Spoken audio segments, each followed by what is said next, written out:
Hello friends. Welcome to APTET. అయితే చాలామందికి ఇక్కడ అమౌంట్ అనేది సక్సెస్ఫుల్గా కమిషనర్ ఆఫ్ స్కూల్ ఎడ్యుకేషన్కి వెళ్ళిపోతుంది. క్యాండిడేట్ ఐడి అనేది జనరేట్ అవ్వట్లేదు. ఈ వీడియో వాళ్ళ కోసం మాత్రమే. పూర్తి వరకు చూడండి, ఒక 2-3 మినిట్స్ ఉంటుంది. చూడండి, ఇప్పుడు నేను అఫీషియల్ వెబ్సైట్లో ఉన్నాను. ఏపీటెట్లో ఇక్కడ మనకి hall ticket number or candidate ID forgot know candidate ID మీద క్లిక్ చేసిన తర్వాత చూడండి, forgot and know candidate ID click చేసిన తర్వాత మనకి ఇక్కడ మొబైల్ నెంబర్ ఎంటర్ చేయమంటుంది. మొబైల్ నెంబర్ ఎంటర్ చేయండి. మీరు ఏదైతే ఫస్ట్ పేమెంట్ చేయడానికి ఇచ్చారో, పేమెంట్ చేసినప్పుడు ఏదైతే నెంబర్ ఇచ్చారో అది అప్లికేషన్. మీరు ఫస్ట్ ప్రిలిమినరీ డేటా ఫిల్ చేసినప్పుడు ఏదైతే నెంబర్ ఇచ్చారో అది టైప్ చేయండి. నేను ఇక్కడైతే ఒక నెంబరు టైప్ చేస్తున్నాను. ఏదో ఒక నెంబర్ ట్రై చేస్తున్నాను. ఆల్రెడీ ఇది ఇతను కూడా సఫరరే. అమౌంట్ క్యాండిడేట్ ఐడి రాకుండా ప్రాబ్లం ఫేస్ చేస్తున్న పర్సన్ తీసుకున్నాను. ఇప్పుడు క్యాప్చా ఎంటర్ చేస్తున్నాను.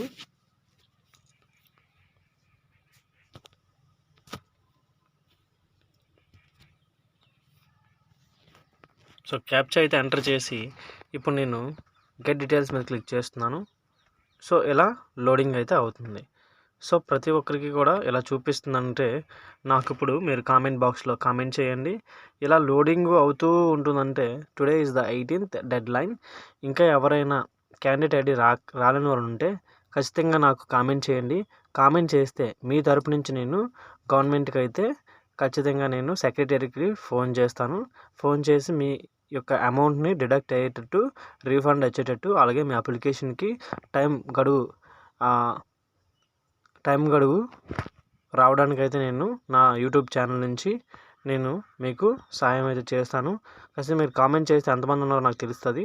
దాని ద్వారా నేను హెల్ప్ లైన్ సెంటర్కి ఫోన్ చేస్తాను. ఇక్కడ ఇచ్చిన హెల్ప్ లైన్ సెంటర్స్ కూడా ఈ 9505619217 ఈ 2 నెంబర్స్ కూడా స్విచ్డ్ ఆఫ్ అని అయితే వస్తుంది. టుడే సండే కదా, సో టుమారో కూడా ఇంక డెడ్ లైన్ కాబట్టి, టుడేతో డెడ్ లైన్ కాబట్టి టుమారో ఈ నెంబర్స్ అసలు ఉండవు అనుకుంటాను నేను, నాకు తెలిసి. అయితే మీరు ఎంతమంది అయితే ఈ ప్రాబ్లమ్స్ని ఫేస్ చేస్తున్నారో, క్యాండిడేట్ ఐడి రావట్లేదో వాళ్ళందరూ నాకు కూడా కామెంట్ బాక్స్లో చేయండి. సో మీరు ఎంతమంది ఉన్నారో నేను తెలుసుకొని అప్పుడు దెన్ ఆఫ్టర్ నేను డైరెక్ట్గా హెడ్ ఆఫీస్కే నేను అప్రోచ్ అయ్యి మీ తరపు నుంచి నేను అడగడం అయితే జరుగుతుంది. అమౌంట్ అయితే ఖచ్చితంగా రీఫండ్ చేయాలి. ఎందుకంటే క్యాండిడేట్ జనరేట్ అయిన తర్వాత వాళ్ళు రీఫండ్ చేయకపోవడం అనేది ఒక రీజన్. అలా అది న్యాయపరంగా అవ్వచ్చు. క్యాండిడేట్ రాకముందు అమౌంట్ అంతా రీఫండ్ కాకపోతే అది మనం ఖచ్చితంగా అడగవచ్చు, మనకైతే రైట్ ఉంది. సో మీ తరపు నుంచి నేనైతే ఖచ్చితంగా అడుగుతాను. సో ఖచ్చితంగా మీరు కామెంట్ చేయండి, అప్పుడు నేను నెక్స్ట్ వీడియో చేస్తాను. నెక్స్ట్ వీడియో వరకు మీరు వెయిట్ చేయండి, నాకు కామెంట్ చేయండి. మీ కామెంట్స్ బట్టే నేను నెక్స్ట్ వీడియో ఎంత త్వరగా అయితే అంత త్వరగా చేస్తాను. Thank you friends. Subscribe this for more updates APTET and AP DSC. Thank you.